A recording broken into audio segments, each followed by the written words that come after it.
आदिदेव नमस्तुभ्यं प्रसीद मम भास्कर। दिवाकर नमस्तुभ्यं प्रभाकर नमोऽस्तु ते।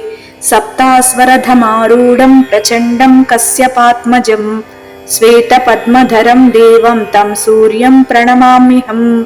लोहितं रथमारूढं सर्वलोकपितामहं महापापहरं देवं तं सूर्यं प्रणमाम्यहम्। त्रैगुण्यं च महासूरं ब्रह्म विष्णुमहेश्वरं महापापहरं देवं तं सूर्यं प्रणमाम्यहम्। बृंहितं तेजसां पुञ्जं वायुमाकाशमेव च प्रभुं च सर्वलोकानां तं सूर्यं प्रणमाम्यहम्। बन्धूकपुष्पसङ्काशं हारकुण्डलभूषितम् एकचक्रधरं देवं तं सूर्यं प्रणमाम्यहम्। विश्वेशं विश्वकर्तारां महातेजः प्रदीपनं महापापहरं देवं तं सूर्यं प्रणमाम्यहम्। तं सूर्यं जगतां नादं ज्ञानविज्ञानमोक्षदं महापापहरं देवं तं सूर्यं प्रणमाम्यहम्। सूर्याष्टकं पठे नित्यं ग्रहपीडप्रणाशनम् अपुत्रो लभते पुत्रं दरिद्रो धनवान् भवेत्। आदिदेव नमस्तुभ्यं प्रसीद मम भास्कर। दिवाकर नमस्तुभ्यं प्रभाकर नमोऽस्तु ते। सप्तास्वरधमारूढं प्रचण्डं कश्यपात्मजं श्वेतपद्मधरं देवं तं सूर्यं प्रणमाम्यहम्। लोहितं रथमारूढं सर्वलोकपितामहं महापापहरं देवं तं सूर्यं प्रणमाम्यहम्। त्रैगुण्यं च महासूरं ब्रह्म विष्णुमहेश्वरं महापापहरं देवं तं सूर्यं प्रणमाम्यहम्। बृंहितं तेजसां पुञ्जं वायुमाकाशमेव च प्रभुं च सर्वलोकानां तं सूर्यं प्रणमाम्यहम्। बन्धूकपुष्पसङ्काशं हारकुण्डलभूषितम् एकचक्रधरं देवं तं सूर्यं प्रणमाम्यहम्। विश्वेशं विश्वकर्तारां महातेजः प्रदीपनं महापापहरं देवं तं सूर्यं प्रणमाम्यहम्। तं सूर्यं जगतां नादं ज्ञानविज्ञानमोक्षदं महापापहरं देवं तं सूर्यं प्रणमाम्यहम्। सूर्याष्टकं पठे नित्यं ग्रहपीडप्रणाशनम् अपुत्रो लभते पुत्रं दरिद्रो धनवान् भवेत्। आदिदेव नमस्तुभ्यं प्रसीद मम भास्कर। दिवाकर नमस्तुभ्यं प्रभाकर नमोऽस्तु ते। सप्तास्वरधमारूढं प्रचण्डं कश्यपात्मजं श्वेतपद्मधरं देवं तं सूर्यं प्रणमाम्यहम्। लोहितं रथमारूढं सर्वलोकपितामहं महापापहरं देवं तं सूर्यं प्रणमाम्यहम्। त्रैगुण्यं च महासूरं ब्रह्म विष्णुमहेश्वरं महापापहरं देवं तं सूर्यं प्रणमाम्यहम्। बृंहितं तेजसां पुञ्जं वायुमाकाशमेव च प्रभुं च सर्वलोकानां तं सूर्यं प्रणमाम्यहम्। बन्धूकपुष्पसङ्काशं हारकुण्डलभूषितम् एकचक्रधरं देवं तं सूर्यं प्रणमाम्यहम्।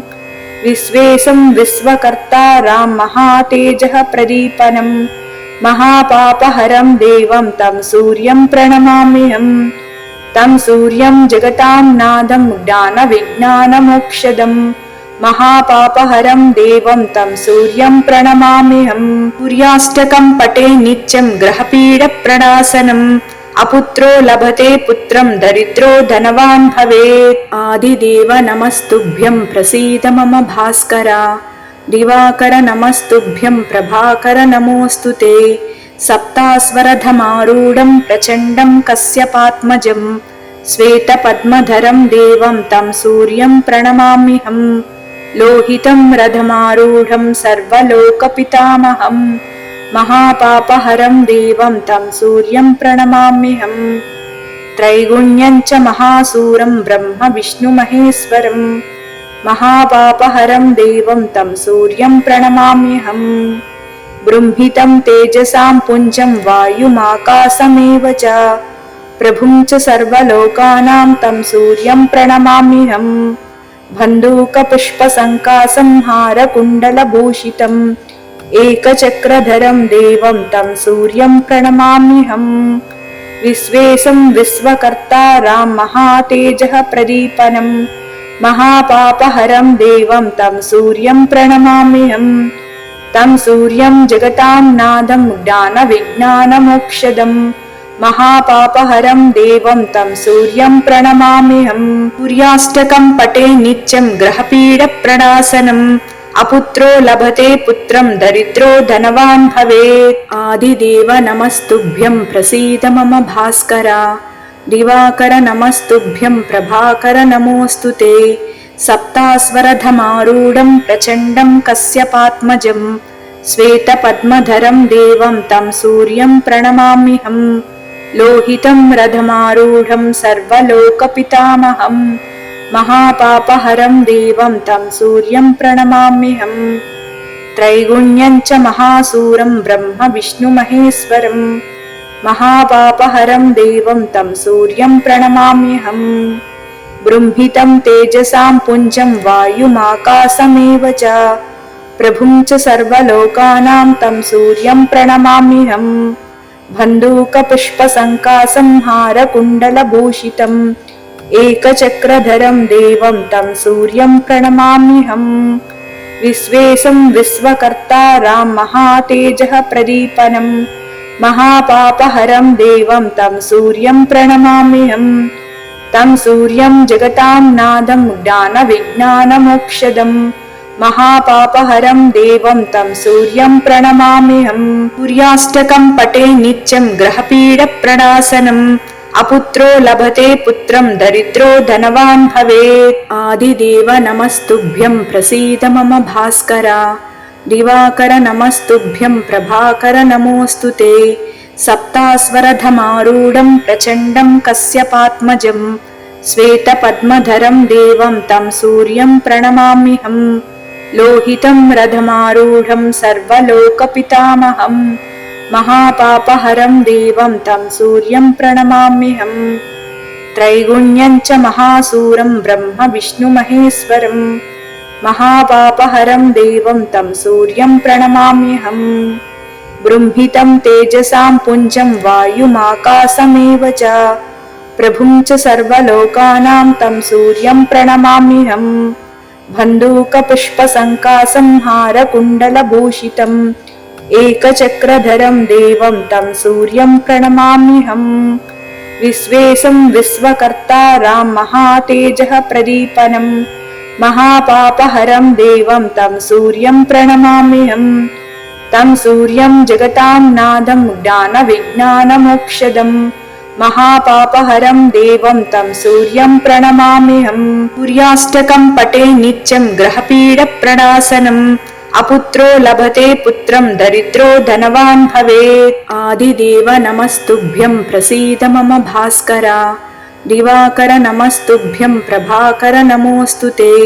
सप्तास्वरधमारूढं प्रचण्डं कश्यपात्मजं श्वेतपद्मधरं देवं तं सूर्यं प्रणमाम्यहम्।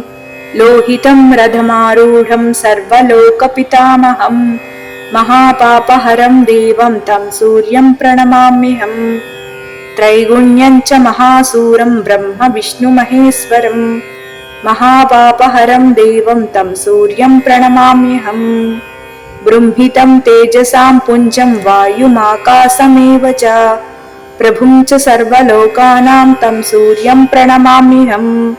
बन्धूकपुष्पसङ्काशं हारकुण्डलभूषितम् एकचक्रधरं देवं तं सूर्यं प्रणमाम्यहम्। विश्वेशं विश्वकर्तारां महातेजः प्रदीपनं महापापहरं देवं तं सूर्यं प्रणमाम्यहम्। तं सूर्यं जगतां नादं ज्ञानविज्ञानमोक्षदं महापापहरं देवं तं सूर्यं प्रणमाम्यहम्। सूर्याष्टकं पठे नित्यं ग्रहपीडप्रणाशनम् अपुत्रो लभते पुत्रं दरिद्रो धनवान् भवेत्। आदिदेव नमस्तुभ्यं प्रसीद मम भास्कर। दिवाकर नमस्तुभ्यं प्रभाकर नमोऽस्तु ते। सप्तास्वरधमारूढं प्रचण्डं कश्यपात्मजं श्वेतपद्मधरं देवं तं सूर्यं प्रणमाम्यहम्। लोहितं रथमारूढं सर्वलोकपितामहं महापापहरं देवं तं सूर्यं प्रणमाम्यहम् त्रैगुण्यं च महासूरं ब्रह्म विष्णुमहेश्वरं महापापहरं देवं तं सूर्यं प्रणमाम्यहम् बृंहितं तेजसां पुञ्जं वायुमाकाशमेव च प्रभुं च सर्वलोकानां तं सूर्यं प्रणमाम्यहम् बन्धूकपुष्पसङ्कासंहारकुण्डलभूषितम् एकचक्रधरं देवं तं सूर्यं प्रणमाम्यहम् विश्वेशं विश्वकर्तारां महातेजः प्रदीपनं महापापहरं देवं तं सूर्यं प्रणमाम्यहम् तं सूर्यं जगतां नादं ज्ञानविज्ञानमोक्षदं महापापहरं देवं तं सूर्यं प्रणमाम्यहम् सूर्याष्टकं पठे नित्यं ग्रहपीडप्रणाशनम् अपुत्रो लभते पुत्रं दरिद्रो धनवान् भवेत् आदिदेव नमस्तुभ्यं प्रसीद मम भास्कर दिवाकर नमस्तुभ्यं प्रभाकर नमोऽस्तु ते सप्तास्वरधमारूढं प्रचण्डं कश्यपात्मजं श्वेतपद्मधरं देवं तं सूर्यं प्रणमाम्यहम् लोहितं रथमारूढं सर्वलोकपितामहं महापापहरं देवं तं सूर्यं प्रणमाम्यहम् त्रैगुण्यं च महासूरं ब्रह्म विष्णुमहेश्वरं महापापहरं देवं तं सूर्यं प्रणमाम्यहम् बृंहितं तेजसां पुञ्जं वायुमाकाशमेव च प्रभुं च सर्वलोकानां तं सूर्यं प्रणमाम्यहम् बन्धूकपुष्पसङ्कासंहारकुण्डलभूषितम् एकचक्रधरं देवं तं सूर्यं प्रणमाम्यहम् विश्वेशं विश्वकर्तारां महातेजः प्रदीपनं महापापहरं देवं तं सूर्यं प्रणमाम्यहम् तं सूर्यं जगतां नादं ज्ञानविज्ञानमोक्षदं महापापहरं देवं तं सूर्यं प्रणमाम्यहम् सूर्याष्टकं पठे नित्यं ग्रहपीडप्रणाशनम् अपुत्रो लभते पुत्रं दरिद्रो धनवान् भवेत् आदिदेव नमस्तुभ्यं प्रसीद मम भास्कर दिवाकर नमस्तुभ्यं प्रभाकर नमोऽस्तु ते सप्तास्वरधमारूढं प्रचण्डं कश्यपात्मजं श्वेतपद्मधरं देवं तं सूर्यं प्रणमाम्यहम् लोहितं रथमारूढं सर्वलोकपितामहं महापापहरं देवं तं सूर्यं प्रणमाम्यहम् त्रैगुण्यं च महासूरं ब्रह्म विष्णुमहेश्वरं महापापहरं देवं तं सूर्यं प्रणमाम्यहम् बृंहितं तेजसां पुञ्जं वायुमाकाशमेव च प्रभुं च सर्वलोकानां तं सूर्यं प्रणमाम्यहम् बन्धूकपुष्पसङ्कासंहारकुण्डलभूषितम् एकचक्रधरं देवं तं सूर्यं प्रणमाम्यहम् विश्वेशं विश्वकर्तारां महातेजः प्रदीपनं महापापहरं देवं तं सूर्यं प्रणमाम्यहम् तं सूर्यं जगतां नादं ज्ञानविज्ञानमोक्षदं महापापहरं देवं तं सूर्यं प्रणमाम्यहम् सूर्याष्टकं पठे नित्यं ग्रहपीडप्रणाशनम् अपुत्रो लभते पुत्रं दरिद्रो धनवान् भवेत् आदिदेव नमस्तुभ्यं प्रसीद मम भास्कर दिवाकर नमस्तुभ्यं प्रभाकर नमोऽस्तु ते सप्तास्वरधमारूढं प्रचण्डं कश्यपात्मजं श्वेतपद्मधरं देवं तं सूर्यं प्रणमाम्यहम् लोहितं रथमारूढं सर्वलोकपितामहं महापापहरं देवं तं सूर्यं प्रणमाम्यहम् त्रैगुण्यं च महासूरं ब्रह्म विष्णुमहेश्वरं महापापहरं देवं तं सूर्यं प्रणमाम्यहम् बृंहितं तेजसां पुञ्जं वायुमाकाशमेव च प्रभुं च सर्वलोकानां तं सूर्यं प्रणमाम्यहम् बन्धूकपुष्पसङ्कासंहारकुण्डलभूषितम् एकचक्रधरं देवं तं सूर्यं प्रणमाम्यहम् विश्वेशं विश्वकर्तारां महातेजः प्रदीपनं महापापहरं देवं तं सूर्यं प्रणमाम्यहम् तं सूर्यं जगतां नादं ज्ञानविज्ञानमोक्षदम् महापापहरं देवं तं सूर्यं प्रणमाम्यहम्। सूर्याष्टकं पठे नित्यं ग्रहपीडप्रणाशनम् अपुत्रो लभते पुत्रं दरिद्रो धनवान् भवेत्। आदिदेव नमस्तुभ्यं प्रसीद मम भास्कर। दिवाकर नमस्तुभ्यं प्रभाकर नमोऽस्तु ते। सप्तास्वरधमारूढं प्रचण्डं कश्यपात्मजं श्वेतपद्मधरं देवं तं सूर्यं प्रणमाम्यहम्।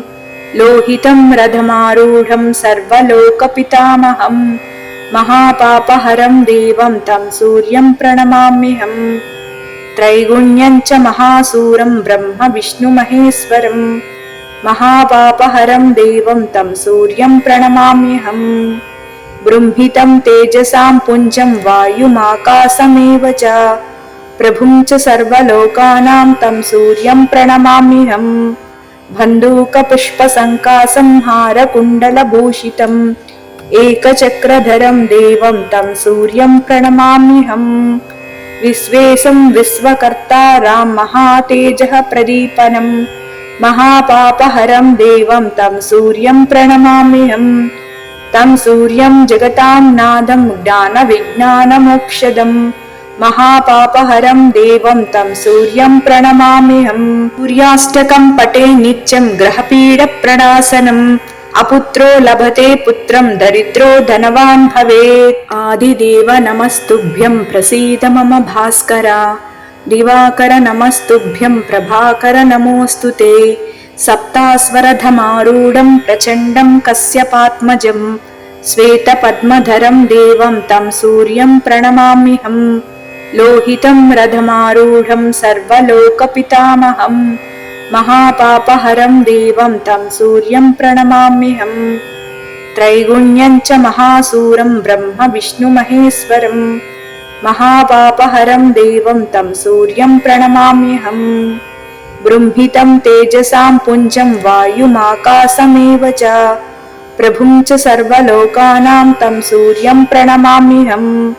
बन्धूकपुष्पसङ्काशं हारकुण्डलभूषितम् एकचक्रधरं देवं तं सूर्यं प्रणमाम्यहम्। विश्वेशं विश्वकर्तारां महातेजः प्रदीपनं महापापहरं देवं तं सूर्यं प्रणमाम्यहम्। तं सूर्यं जगतां नादं ज्ञानविज्ञानमोक्षदम् महापापहरं देवं तं सूर्यं प्रणमाम्यहम्। सूर्याष्टकं पठे नित्यं ग्रहपीडप्रणाशनम् अपुत्रो लभते पुत्रं दरिद्रो धनवान् भवेत्। आदिदेव नमस्तुभ्यं प्रसीद मम भास्कर। दिवाकर नमस्तुभ्यं प्रभाकर नमोऽस्तु ते। सप्तास्वरधमारूढं प्रचण्डं कश्यपात्मजं श्वेतपद्मधरं देवं तं सूर्यं प्रणमाम्यहम्। लोहितं रथमारूढं सर्वलोकपितामहम् महापापहरं देवं तं सूर्यं प्रणमाम्यहम्। त्रैगुण्यं च महासूरं ब्रह्म विष्णुमहेश्वरम् महापापहरं देवं तं सूर्यं प्रणमाम्यहम्। बृंहितं तेजसां पुञ्जं वायुमाकाशमेव च प्रभुं च सर्वलोकानां तं सूर्यं प्रणमाम्यहम्। बन्धूकपुष्पसङ्काशं हारकुण्डलभूषितम् एकचक्रधरं देवं तं सूर्यं प्रणमाम्यहम्। विश्वेशं विश्वकर्तारां महातेजः प्रदीपनं महापापहरं देवं तं सूर्यं प्रणमाम्यहम्। तं सूर्यं जगतां नादं ज्ञानविज्ञानमोक्षदम् महापापहरं देवं तं सूर्यं प्रणमाम्यहम्। सूर्याष्टकं पठे नित्यं ग्रहपीडप्रणाशनम् अपुत्रो लभते पुत्रं दरिद्रो धनवान् भवेत्। आदिदेव नमस्तुभ्यं प्रसीद मम भास्कर। दिवाकर नमस्तुभ्यं प्रभाकर नमोऽस्तु ते। सप्तास्वरधमारूढं प्रचण्डं कश्यपात्मजं श्वेतपद्मधरं देवं तं सूर्यं प्रणमाम्यहम्। लोहितं रथमारूढं सर्वलोकपितामहम् महापापहरं देवं तं सूर्यं प्रणमाम्यहम्। त्रैगुण्यं च महासूरं ब्रह्म विष्णुमहेश्वरम् महापापहरं देवं तं सूर्यं प्रणमाम्यहम्। बृंहितं तेजसां पुञ्जं वायुमाकाशमेव च प्रभुं च सर्वलोकानां तं सूर्यं प्रणमाम्यहम्। बन्धूकपुष्पसङ्कासंहारकुण्डलभूषितम् एकचक्रधरं देवं तं सूर्यं प्रणमाम्यहम्। विश्वेशं विश्वकर्तारां महातेजः प्रदीपनम् महापापहरं देवं तं सूर्यं प्रणमाम्यहम्। तं सूर्यं जगतां नादं ज्ञानविज्ञानमोक्षदम् महापापहरं देवं तं सूर्यं प्रणमाम्यहम्। सूर्याष्टकं पठे नित्यं ग्रहपीडप्रणाशनम् अपुत्रो लभते पुत्रं दरिद्रो धनवान् भवेत्। आदिदेव नमस्तुभ्यं प्रसीद मम भास्कर। दिवाकर नमस्तुभ्यं प्रभाकर नमोऽस्तु ते। सप्तास्वरधमारूढं प्रचण्डं कश्यपात्मजं श्वेतपद्मधरं देवं तं सूर्यं प्रणमाम्यहम्। लोहितं रथमारूढं सर्वलोकपितामहं महापापहरं देवं तं सूर्यं प्रणमाम्यहम्। त्रैगुण्यं च महासूरं ब्रह्म विष्णुमहेश्वरं महापापहरं देवं तं सूर्यं प्रणमाम्यहम्। बृंहितं तेजसां पुञ्जं वायुमाकाशमेव च प्रभुं च सर्वलोकानां तं सूर्यं प्रणमाम्यहम्। बन्धूकपुष्पसङ्कासंहारकुण्डलभूषितम् एकचक्रधरं देवं तं सूर्यं प्रणमाम्यहम्। विश्वेशं विश्वकर्तारां महातेजः प्रदीपनम् महापापहरं देवं तं सूर्यं प्रणमाम्यहम्। तं सूर्यं जगतां नादं ज्ञानविज्ञानमोक्षदम् महापापहरं देवं तं सूर्यं प्रणमाम्यहम्। सूर्याष्टकं पठे नित्यं ग्रहपीडप्रणाशनम् अपुत्रो लभते पुत्रं दरिद्रो धनवान् भवेत्। आदिदेव नमस्तुभ्यं प्रसीद मम भास्कर। दिवाकर नमस्तुभ्यं प्रभाकर नमोऽस्तु ते। सप्तास्वरधमारूढं प्रचण्डं कश्यपात्मजं श्वेतपद्मधरं देवं तं सूर्यं प्रणमाम्यहम्। लोहितं रथमारूढं सर्वलोकपितामहं महापापहरं देवं तं सूर्यं प्रणमाम्यहम्। त्रैगुण्यं च महासूरं ब्रह्म विष्णुमहेश्वरं महापापहरं देवं तं सूर्यं प्रणमाम्यहम्। बृंहितं तेजसां पुञ्जं वायुमाकाशमेव च प्रभुं च सर्वलोकानां तं सूर्यं प्रणमाम्यहम्। बन्धूकपुष्पसङ्कासंहारकुण्डलभूषितम् एकचक्रधरं देवं तं सूर्यं प्रणमाम्यहम्। विश्वेशं विश्वकर्तारां महातेजः प्रदीपनम् महापापहरं देवं तं सूर्यं प्रणमाम्यहम्। तं सूर्यं जगतां नादं ज्ञानविज्ञानमोक्षदम् महापापहरं देवं तं सूर्यं प्रणमाम्यहम्। सूर्याष्टकं पठे नित्यं ग्रहपीडप्रणाशनम् अपुत्रो लभते पुत्रं दरिद्रो धनवान् भवेत्। आदिदेव नमस्तुभ्यं प्रसीद मम भास्कर। दिवाकर नमस्तुभ्यं प्रभाकर नमोऽस्तु ते। सप्तास्वरधमारूढं प्रचण्डं कश्यपात्मजं श्वेतपद्मधरं देवं तं सूर्यं प्रणमाम्यहम्। लोहितं रथमारूढं सर्वलोकपितामहं महापापहरं देवं तं सूर्यं प्रणमाम्यहम्। त्रैगुण्यं च महासूरं ब्रह्म विष्णुमहेश्वरं महापापहरं देवं तं सूर्यं प्रणमाम्यहम्।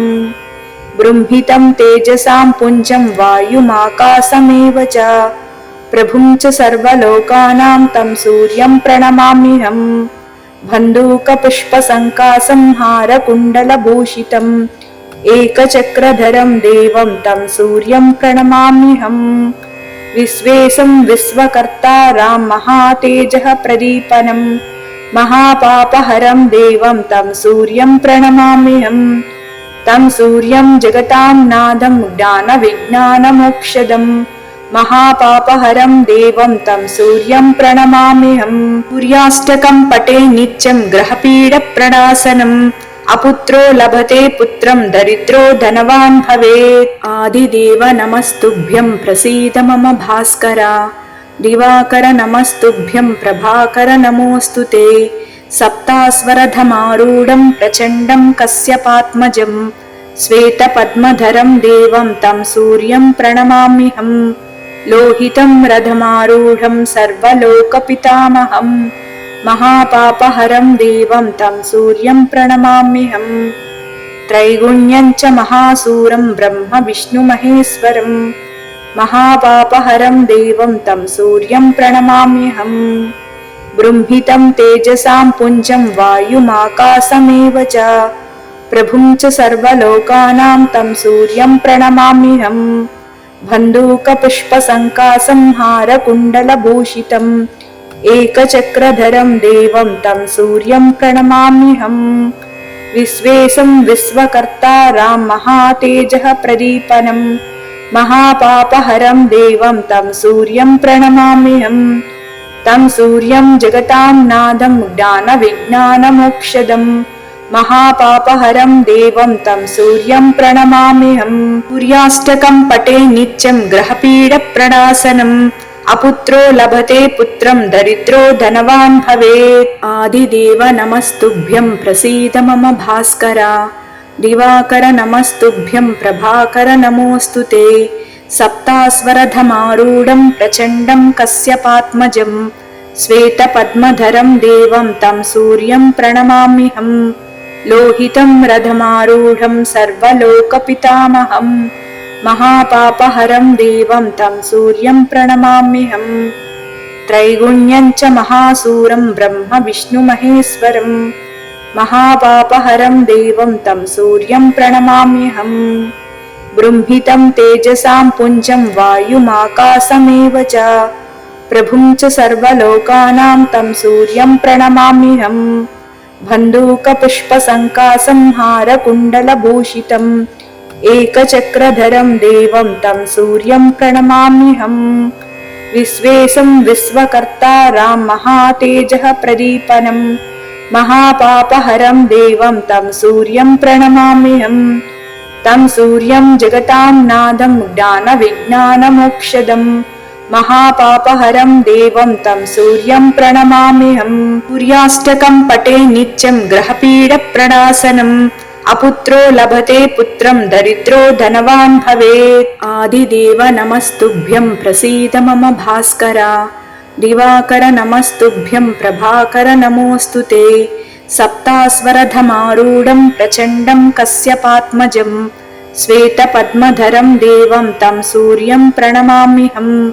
लोहितं रथमारूढं सर्वलोकपितामहं महापापहरं देवं तं सूर्यं प्रणमाम्यहम्। त्रैगुण्यं च महासूरं ब्रह्म विष्णुमहेश्वरं महापापहरं देवं तं सूर्यं प्रणमाम्यहम्। बृंहितं तेजसां पुञ्जं वायुमाकाशमेव च प्रभुं च सर्वलोकानां तं सूर्यं प्रणमाम्यहम्। त्रैगुण्यं च महासूरं ब्रह्म विष्णुमहेश्वरं महापापहरं देवं तं सूर्यं प्रणमाम्यहम्। बृंहितं तेजसां पुञ्जं वायुमाकाशमेव च प्रभुं च सर्वलोकानां तं सूर्यं प्रणमाम्यहम्।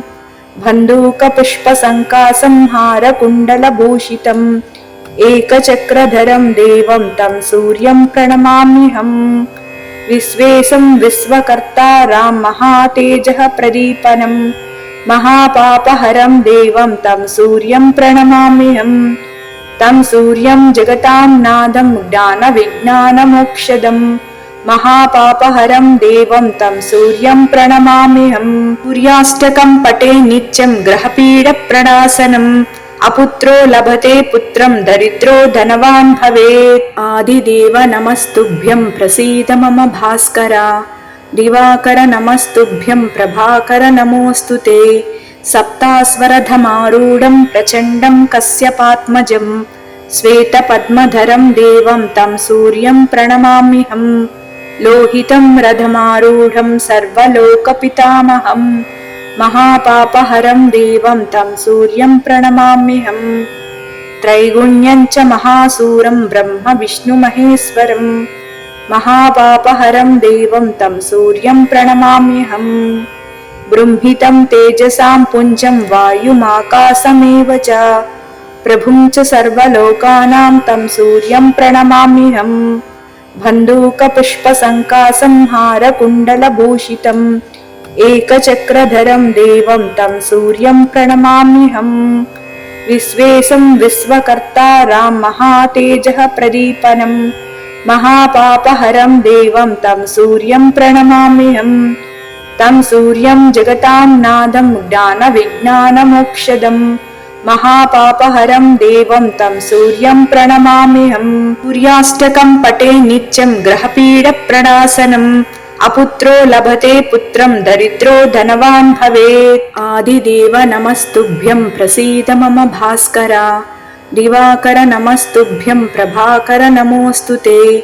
सप्तास्वरधमारूढं प्रचण्डं कश्यपात्मजं श्वेतपद्मधरं देवं तं सूर्यं प्रणमाम्यहम्। लोहितं रथमारूढं सर्वलोकपितामहं महापापहरं देवं तं सूर्यं प्रणमाम्यहम्। त्रैगुण्यं च महासूरं ब्रह्म विष्णुमहेश्वरं महापापहरं देवं तं सूर्यं प्रणमाम्यहम्। बृंहितं तेजसां पुञ्जं वायुमाकाशमेव च प्रभुं च सर्वलोकानां तं सूर्यं प्रणमाम्यहम्। बन्धूकपुष्पसङ्कासंहारकुण्डलभूषितम् एकचक्रधरं देवं तं सूर्यं प्रणमाम्यहम्। विश्वेशं विश्वकर्तारां महातेजः प्रदीपनं महापापहरं देवं तं सूर्यं प्रणमाम्यहम्। तं सूर्यं जगतां नादं ज्ञानविज्ञानमोक्षदं महापापहरं देवं तं सूर्यं प्रणमाम्यहम्। सूर्याष्टकं पठे नित्यं ग्रहपीडप्रणाशनम् अपुत्रो लभते पुत्रं दरिद्रो धनवान् भवेत्। आदिदेव नमस्तुभ्यं प्रसीद मम भास्कर। दिवाकर नमस्तुभ्यं प्रभाकर नमोऽस्तु ते। सप्तास्वरधमारूढं प्रचण्डं कश्यपात्मजं श्वेतपद्मधरं देवं तं सूर्यं प्रणमाम्यहम्। लोहितं रथमारूढं सर्वलोकपितामहं महापापहरं देवं तं सूर्यं प्रणमाम्यहम्। त्रैगुण्यं च महासूरं ब्रह्म विष्णुमहेश्वरं महापापहरं देवं तं सूर्यं प्रणमाम्यहम्। बृंहितं तेजसां पुञ्जं वायुमाकाशमेव च प्रभुं च सर्वलोकानां तं सूर्यं प्रणमाम्यहम्। बन्धूकपुष्पसङ्कासंहारकुण्डलभूषितम् एकचक्रधरं देवं तं सूर्यं प्रणमाम्यहम्। विश्वेशं विश्वकर्तारां महातेजः प्रदीपनं महापापहरं देवं तं सूर्यं प्रणमाम्यहम्। तं सूर्यं जगतां नादं ज्ञानविज्ञानमोक्षदं महापापहरं देवं तं सूर्यं प्रणमाम्यहम्। सूर्याष्टकं पठे नित्यं ग्रहपीडप्रणाशनम् अपुत्रो लभते पुत्रं दरिद्रो धनवान् भवेत्। आदिदेव नमस्तुभ्यं प्रसीद मम भास्कर। दिवाकर नमस्तुभ्यं प्रभाकर नमोऽस्तु ते। सप्तास्वरधमारूढं प्रचण्डं कश्यपात्मजं श्वेतपद्मधरं देवं तं सूर्यं प्रणमाम्यहम्। लोहितं रथमारूढं सर्वलोकपितामहं महापापहरं देवं तं सूर्यं प्रणमाम्यहम्। त्रैगुण्यं च महासूरं ब्रह्म विष्णुमहेश्वरं महापापहरं देवं तं सूर्यं प्रणमाम्यहम्। बृंहितं तेजसां पुञ्जं वायुमाकाशमेव च प्रभुं च सर्वलोकानां तं सूर्यं प्रणमाम्यहम्। बन्धूकपुष्पसङ्कासंहारकुण्डलभूषितम् एकचक्रधरं देवं तं सूर्यं प्रणमाम्यहम्। विश्वेशं विश्वकर्तारां महातेजः प्रदीपनं महापापहरं देवं तं सूर्यं प्रणमाम्यहम्। तं सूर्यं जगतां नादं ज्ञानविज्ञानमोक्षदं महापापहरं देवं तं सूर्यं प्रणमाम्यहम्। सूर्याष्टकं पठे नित्यं ग्रहपीडप्रणाशनम् अपुत्रो लभते पुत्रं